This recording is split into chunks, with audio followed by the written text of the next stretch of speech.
Hello and welcome, PocketWatch here, and it's about time for another episode of White Album 2, and as you can see, we are not on our usual screen.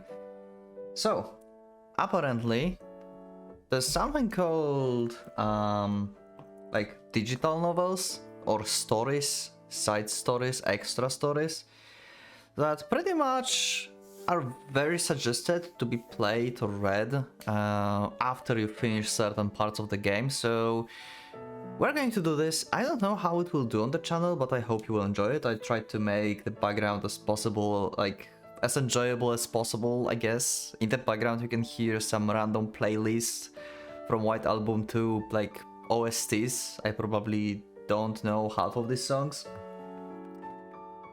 But yeah, apparently this is like first two are apparently long and like longer, and the other ones are like 5 minutes or something. So yeah, anyway, this is supposed to be something that you're supposed to play or read after replaying the introductory chapter. And this seems to be like some kind of like backstory with Kazusa, like 2 years before like the game started, I think. I don't know, I haven't read that, but we'll see. Hope you will enjoy it. I don't know how it will do on the channel, but this first one is quite long. I will try. I don't know how I will do this yet. Maybe I will just like record everything and then like upload bunch of episodes pretty much with this. Or maybe I will just read it silently and just give my opinions and stuff. I don't know. But for now, let's just like go usual format where I will just read. I mean, Fata Morgana don't have any voice acting and I managed to read this, so I don't think we have like any problem with this. So yeah, anyway. Actually, last sip of coffee, that's bad. And let's go. Let's continue with the first novel. That was like, like, also you can find these novels in the game, but they are only in Japanese. They were not translated in the game, actually. You can go to the special menu. I showed it to you in the previous episode, actually. They're in the game, you can click, and there are like 2 novels to read, basically. And they're not translated, they're only in the files. So yeah, I talk too much, right? Yeah. Anyway, let's go. The snow melts, and until it falls again. Prologue, 2 years prior. Okay, so this is 2 years prior to prologue, I guess. Tomokazusa hated the sky. In spring, she had skipped out on the opening ceremony for the affiliated high school of Hojo University and sprawled out on her back along a riverbed nearby. The perfectly clear blue sky above her was the great contrast to the dusk clouds in her heart, and she didn't like it at all. Okay. A few days before that, Kazusa's mother had announced that she was leaving the country. Oh, this is when she left her. Oh, okay. Tomoyoko, world class profligate pianist and Kazusa's only blood relative, had rattled off a list bluntly selfish reasons to her daughter before jetting off to Paris to shift her base of operations to Europe. Also, by the way, next ones probably are going to look better because there's someone who is willing to help me out, like figuring this stuff out, how I should like read these and making this to look actually good, not just like normal PDF. So yeah, this is just straight from the files, but yeah, someone's working on better version. So yeah, big thanks. Where was I? Here. Her base of operations to Europe, yeah. For through Kazusa's childhood, Yoko had never shown up to any events outside of competitions. She never made dinner. She was out of the house constantly, and although she claimed it was for the concert tours, Kazusa knew that was only true about half of the time. The other half involved her going on a honeymoon with whatever man she was currently involved with. Oh, so that was actually real. Like what she like told in the previous episode to Yoko. Ah, I felt like she was like half joking, or like maybe not half joking, but like made some comment like this, like out of spite or something, but that was actually a thing. Huh. Okay. Even so, Kazusa had never dissatisfied with her, never felt dissatisfied with her debauched mother before. For about half the year, Yoko stayed in the same house as she did, ate at the same table, and gave her prize in the event of successful competition. She truly believed from the bottom of her heart that she was needed by her mother. She was loved. Nevertheless, there's no point in bringing you with me as you are now. Yeah, this is the text that we remember. The moment she heard those merciless words out of her own mother's mouth, the little girl who still bore the name of Thomas Kazusa felt that the former Toma Kazusa had vanished. The world didn't need this new Toma Kazusa. Huh. So yeah, that was the part when like she got shattered, like her dreams basically of being like a pianist and stuff. When she started hating music, I think.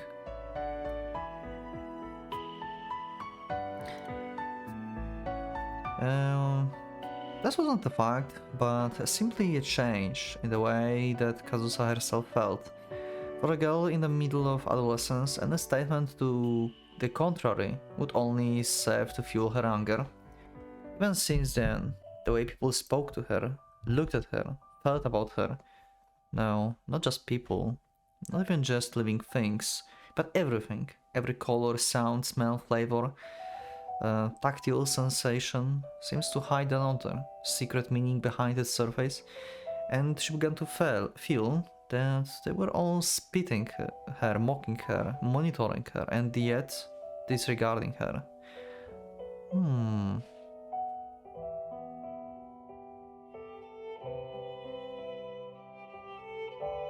I mean, yeah, she was like kinda down. But this is interesting that she actually felt like this is how people behaved towards her. I mean, in a sense they did, because she behaved actually the way that influenced these behaviors towards her. And so Kosa decided to hate everything around her, which at present was the sky, filling her field of vision. It was easier than hating her mother. Toma Kazusa hated her teacher. Ah, okay. So how Kazusa behaved in school and stuff, this is basically the defense mechanism for her. So she don't hate her mother. If not for school and how they treated her and how she perceived basically people, she would start hating her mother, but she never did actually. After all, interesting. The day after the entrance ceremony, Kazusa arrived at school to find a music program instructor waiting for her, who gave the new students a servile smile and then guided her to the third floor to the other building after school. In the middle of the classroom, beneath the plate reading Music Room 2, a brand new grand piano sat unleashed. Yeah, that's her room. Its engraving, donated by Toma Yoko. Oh wow! What? So this piano basically... Oh wow! It constantly reminded her of her mother. Holy... Okay, now I see why you wanted me to read this, like, after, like, an introductory chapter or something. Because, like, later that would be not that relevant. Like, this is important actually now. It might, like... We probably won't be back to this room, I think. Maybe, but... Yeah. Shown in gold, bright enough to make Kazusa wince.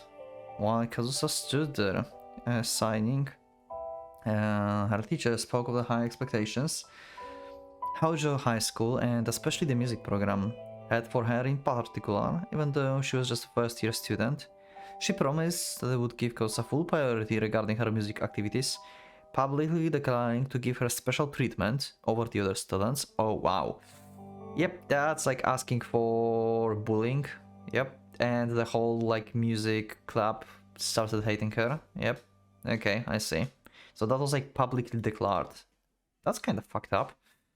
Kazusa decided to take her up on that offer immediately. Ooh, she actually wanted that.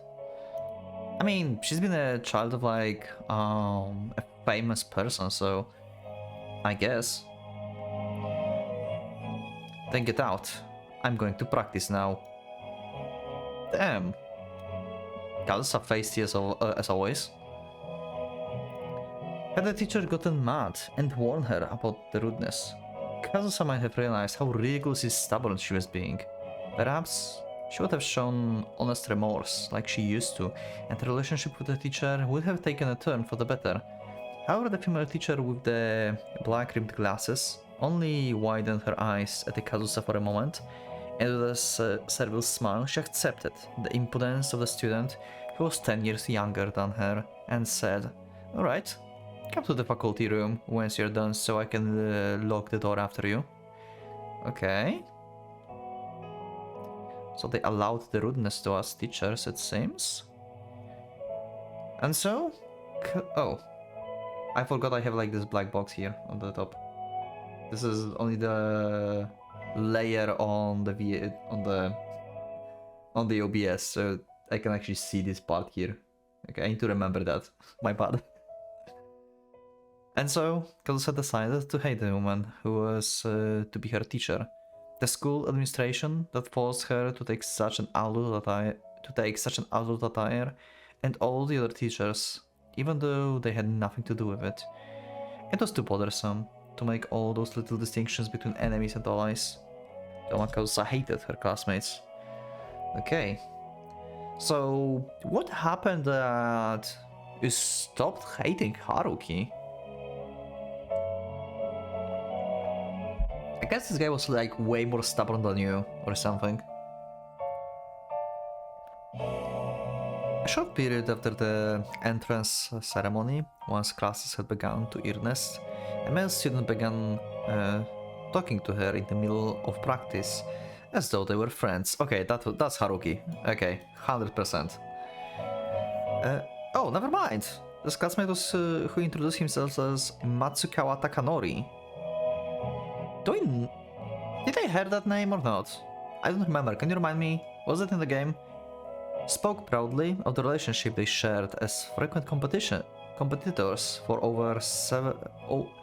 overall competition victories. Okay, and spoke even more proudly of how only the two of them had been selected to participate in the national competition taking place next month.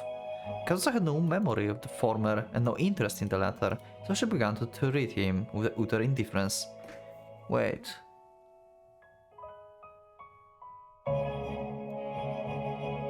They've been selected? And Kazusa doesn't even know? Wait, why you don't know this?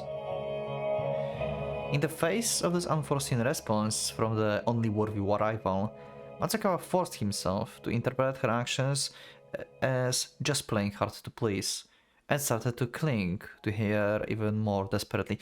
Wait, isn't this guy the one that won the competition in the White Album when like Kazusa entered last time? Is this the guy?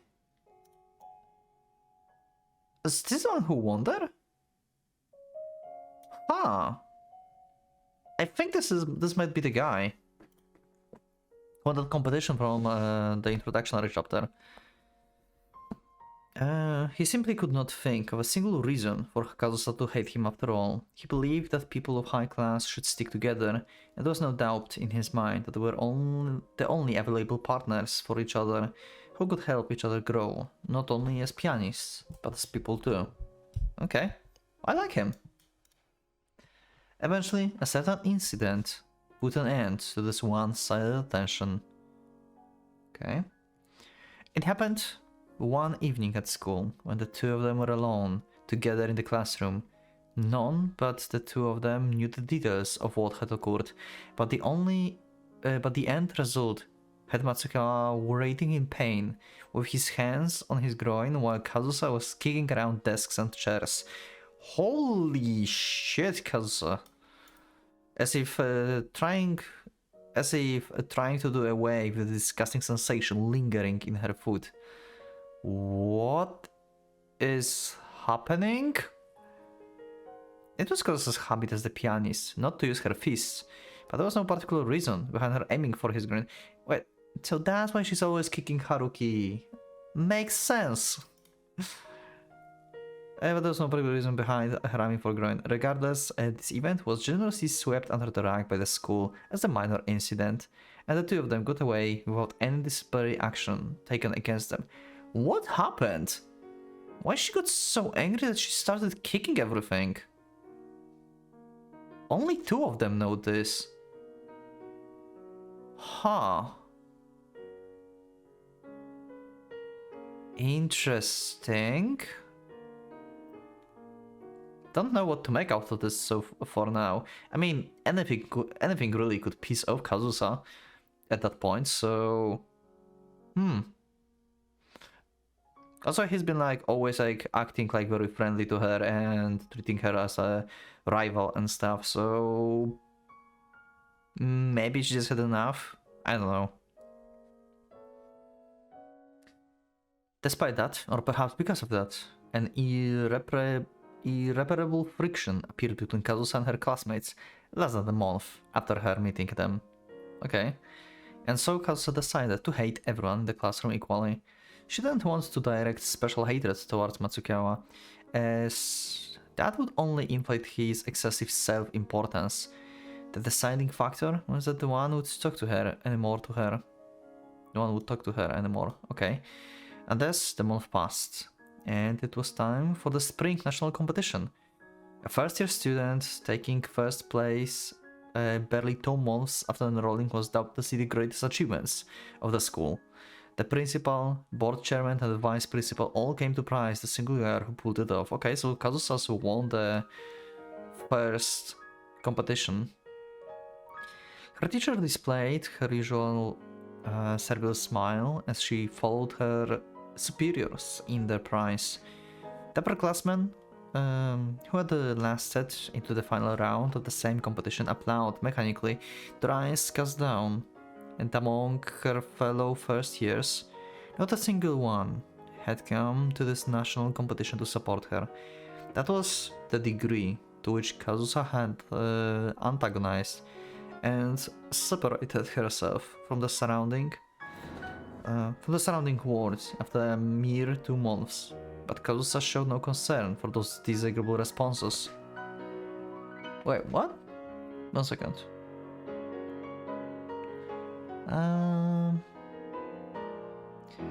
Who lasted on the final round, competition applauded mechanically. Okay, upperclassman, yeah. Okay. First year, yeah, she didn't have any support from the first years. Antagonized herself, yep, okay. Now I see this. Okay. Huh.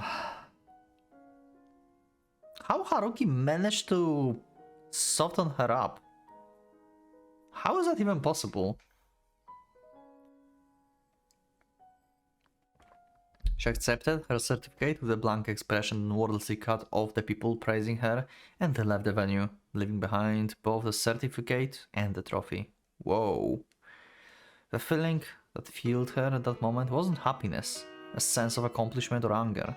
It wasn't even a feeling of emptiness. It was apathy, or so it seemed.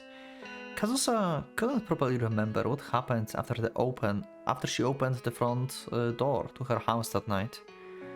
Not the small parcel on the doorstep, nor the dog plushie inside it that was clearly unfit for someone her age. Not the card attached to that read "Happy Birthday," signed by her mother. Oh, she was sending her a birthday present. Not only the fact that today, marked by the day of her competition victory, was a week after her birthday, and not the fact that the plushie in front of her had oddly cute eyes. Didn't Kazusa had actually a dog plushie in her room? I don't remember exactly CG. I didn't thought that the doggo might be important. Ah. She couldn't remember that she had begun screaming at some point, that she had thrown her mother blade present at the wall, that she had picked it up again and torn it. Okay, never mind, maybe she did not have doggo actually. With her nails, that her vision had begun to blur, that she had become unable to control the ugly feelings within her and had blurted them out, that she had made herself believe that she had nothing left, nothing, truly nothing. Kazusa's victory was a big enough deal to warrant mention in the regional selection of the newspaper the next day with the photograph included. Of course, the name Thomas Yoka showed up 5 times in the article, including the headline, but Kazusa wasn't going to find that article or even look for it. Toma Kazusa came to hate the piano. For her, at the time, that meant the same thing as hating the whole world. Ooh. Okay. You know what? I would just leave it like that, as like a little first chapter, I guess, to see like how it will do. Actually, in general, just to like leave it as like, you know, very short introductory to this like novel. So we just read the prologue. We got to see how Kazusa started like behaving as she is right now in the game. Actually, we still don't know that because there's no Haruki here yet, and we don't know what led to her like opening up basically to Haruki. But we got pretty much the background to like her whole issue with the rest of the school and her hatred to the music. Okay, very interesting prologue, but I will see you in the next episode. This is going to be very short, and next episode probably going to be the same day or the next day, because it seems like it might be one of these when I will just like make a bunch of like short videos. Maybe. Or maybe I'll just make like the rest of the chapters, because as you can see there are chapters, definitely. Maybe I will make all the other chapters as one big video and it's going to be like 2 or 3 hours video. It's possible, you know? But for now, I will just leave it as it is. So thank you for watching. I will see you in the next one.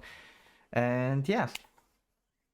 Let me know in the comments what do you think about the prologue, about Kazusa's backstory so far. And yeah. I will see you in the next. Thank you for watching. Click that like button if you liked the episode, subscribe for more, check my Discord, and become a member if you'd like to support me and see the episodes earlier. Thank you once again, and for no Pocket Watch, that's going out.